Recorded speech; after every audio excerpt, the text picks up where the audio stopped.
Hello guys, welcome back to my YouTube channel. आज हम मौसम तथा जलवायु को परिभाषित करेंगे। मौसम तथा जलवायु के प्रकारों को समझेंगे तथा इनके प्रभावों को जो आम जिंदगी पर दिखाई देते हैं उनका भी हम अध्ययन करेंगे तथा इनको मेजर करने के संबंधित उपकरणों के बारे में भी जानेंगे। अब हम इस टॉपिक को पढ़ने के पीछे के कुछ उद्देश्यों के बारे में बात करते हैं। मुख्य रूप से 3 उद्देश्य हैं। पहला उद्देश्य हमें मौसम के पैटर्न, जलवायु की अवधारणा को समझने में मदद मिलती है। दूसरा, बुनियादी मौसम के ढांचे और मौसम विज्ञान के बारे में तथा मौसम विज्ञान जिन उपकरणों का उपयोग करता है उनके बारे में जानने में मदद मिलती है। तीसरा, मौसम के पैटर्न को समझने में तथा इनके आम जीवन पर पड़ने वाले प्रभावों को समझने में भी मदद मिलती है। अब हम मौसम संबंधी परिघटनाओं को जो दिन प्रतिदिन बदलती रहती है उनसे संबंधित परिस्थितियों को जिनका प्रभाव आम दैनिक जीवन पर देखा जाता है उनके संबंध में उठे हुए प्रश्नों के बारे में अब हम चर्चा करते हैं।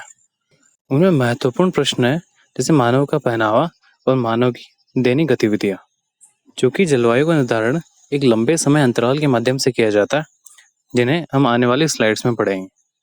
अब हम मौसम को जानेंगे और मौसम में होने वाले परिवर्तनों को भी जानेंगे, क्योंकि मौसम हमारे आसपास का वातावरण और हवा की स्थिति को कहते हैं। इसमें तापमान, वर्षा और हवा तथा बादलों का आवरण शामिल है। मौसम दिन प्रतिदिन बदलता रहता है और दुनिया के हिस्सों अलग अलग हिस्सों में इसमें परिवर्तन भी देखा जाता है, जिसके पीछे की मुख्य कारण पृथ्वी का सूर्य के चारों ओर अपनी कक्षा में घूमना, मानवीय गतिविधियां जैसे पृथ्वी के वातावरण में उत्सर्जित ग्रीन हाउस गैसेस और ऊपरपट्टी पर होने वाली भौगोलिक परिदशाएं जैसे ज्वालामुखी उत्सर्जन, भूकंप, सुनामी इत्यादि। अब तक हमने समझा कि मौसम होता क्या है, मौसम की परिस्थितियाँ क्या क्या होती है और मौसम का आम जीवन पर प्रभाव क्या पड़ता है।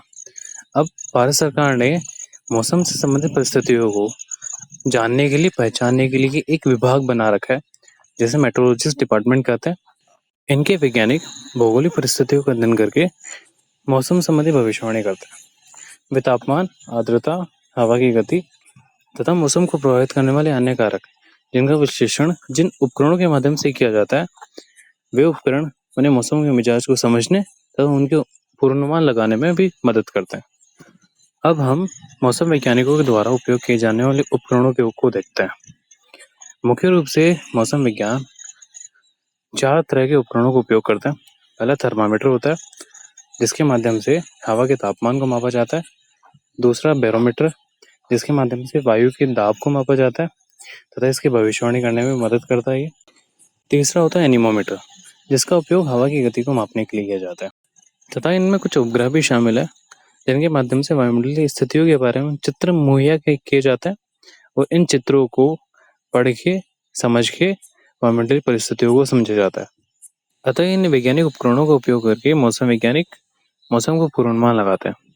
अब हम ये जानने की कोशिश करते हैं कि इस मौसम के पूर्वानुमान का क्या रिजल्ट निकल के आता है, क्योंकि इस अध्ययन के माध्यम से वैज्ञानिक तूफानों के भावी मार्ग, उनकी तीव्रता, वर्षा की स्थिति और हिमपात की संभावना और यहाँ तक कि दीर्घकालिक जलवायु परिस्थितियों का भी पूर्वानुमान लगा सकते हैं।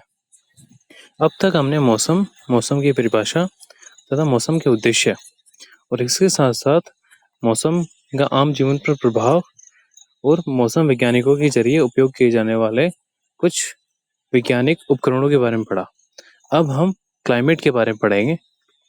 यदि हम आसान भाषा में समझें तो जलवायु एक लंबी समयावधि है, लगभग 30 वर्ष या 30 वर्ष से अधिक। इस लंबी समयावधि के मध्य घटित मौसम संबंधी परिघटनाओं का योग ही जलवायु है। इसमें तापमान, वर्षा, वायु का पैटर्न तथा अन्य कारकों की जानकारी भी शामिल होती है। जलवायु हमें किसी देश के विशिष्ट मौसम पैटर्न को समझने में भी मदद करती है। क्योंकि हम फिजिकल ज्योग्राफी में कुछ जलवायु के प्रकारों तथा जलवायु के क्षेत्रों के बारे में पढ़ते हैं। अब हम कुछ जलवायु के क्षेत्रों के बारे में देखते हैं कि कौन कौन से जलवायु तथा कौन कौन से उनके क्षेत्र होते हैं। सबसे पहले हम उष्णकटिबंधीय जलवायु क्षेत्र के बारे में पढ़ेंगे, क्योंकि भूमध्य रेखा के पास स्थित जलवायु उष्णकटिबंधीय जलवायु तथा यह क्षेत्र उष्णकटिबंधीय जलवायु क्षेत्र कहलाता है। यह 0 डिग्री से लेके 23.5 डिग्री कर्क रेखा और 0 डिग्री से लेके 23.5 डिग्री मकर रेखा के मध्य का क्षेत्र है। क्योंकि यहाँ साल भर वर्षा होती है और यहाँ का तापमान गर्म और आर्द्रतापूर्ण होता है। यहाँ अक्सर हरे भरे वर्षावन देखे गए हैं, खूब वर्षा होती है। यहाँ पेड़ों की लंबाई काफ़ी ज़्यादा होती है, पेड़ों की पत्तियाँ भी चौड़ी होती है। सूर्य का प्रकाश भूपर्पट्टी तक नहीं पहुँच पाता है। यहाँ की मृदा में पोषक तत्वों की न्यूनता देखी गई है। अब हम टेम्परेट क्लाइमेट समशीतोष्ण जलवायु के बारे में पढ़ेंगे। यहाँ अलग अलग मौसम देखे गए, जिनमें गर्म ग्रीष्मकाल होता है, ठंडी सर्दियाँ होती है। यह मध्यम अक्षांशों में पाए जाते हैं तथा यहाँ वर्षा भी मध्यम ही होती है। यदि फिजिकल ज्योग्राफी के अनुसार समझे तो 23.5 डिग्री कर्क रेखा से लेके 66.5 डिग्री अक्षांश के मध्य का क्षेत्र समशीतोष्ण जलवायु का क्षेत्र कहलाता है। अब हम ध्रुवीय जलवायु के बारे में पढ़ेंगे। चूँकि आसान भाषा में समझे तो ध्रुवों के आसपास की जलवायु ध्रुवीय जलवायु कहलाती है और फिजिकल ज्योग्राफी के अनुसार 66.5 डिग्री अक्षांश से लेके 90 डिग्री अक्षांश के मध्य की जलवायु पोलर क्लाइमेट अर्थात ध्रुवीय जलवायु कहलाती है। यहाँ लंबी और कठोर सर्दियाँ होती है, दिन का प्रकाश बहुत कम देखा गया है। यहाँ वर्षा कम होती है, ये बर्फ और हिम से ढके रहते हैं। अब हम ड्राई या डेजर्ट क्लाइमेट अर्थात शुष्क और रेगिस्तानी जलवायु के बारे में पढ़ेंगे। क्योंकि रेगिस्तान गर्म और शुष्क क्षेत्र होते हैं, यहाँ वर्षा बहुत कम होती है, यहाँ का तापमान अत्यधिक, दिन बहुत गर्म और रातें ठंडी होती है। अब तक हमने मौसम और जलवायु के बारे में अच्छे से जाना। अब हम ये जानने की कोशिश करेंगे कि इनके बारे में जानना इतना महत्वपूर्ण क्यों है, क्योंकि इसके जरिए ये हमें समझने में मदद करता है कि अलग अलग मौसम की स्थितियाँ क्या होती है और ये हमारे दैनिक जीवन को कैसे प्रभावित करती है। और ये हमें इस बारे में सोचने में मदद करती है कि क्या पहनना है और बाहरी गतिविधियों की योजना कैसे बनानी है और चरम मौसम की घटनाओं के दौरान कैसे सुरक्षित रहना है। मौसम के मिजाज के बारे में जानकारी हमें तूफान, बाढ़ या लू जैसी मौसम संबंधी आपदाओं के लिए तैयार रहने और उससे निपटने में सक्षम बनाती है।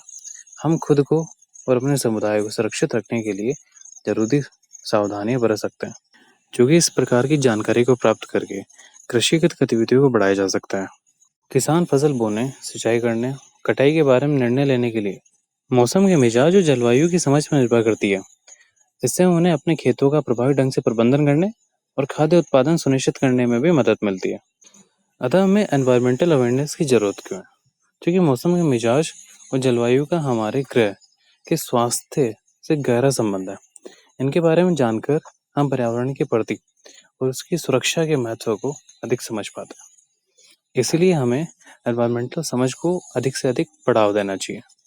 याद रखें कि मौसम और जलवायु हमें हर दिन प्रभावित करता है, चाहे हम कहीं भी रहते हो। इनके बारे में जानकर हम अपने ग्रह के अधिक जानकार और जिम्मेदार संरक्षक बन सकते हैं। और अंत में आपके लिए कुछ सवाल है कि मौसम के पैटर्न और जलवायु क्या है, बुनियादी मौसम विज्ञान के उपकरण क्या है और उनके उपयोग कैसे किया जाता है। मौसम के पैटर्न को समझना हमारे दैनिक जीवन को किस प्रकार प्रभावित करता है। अंत तक बने रहने के लिए आपका धन्यवाद।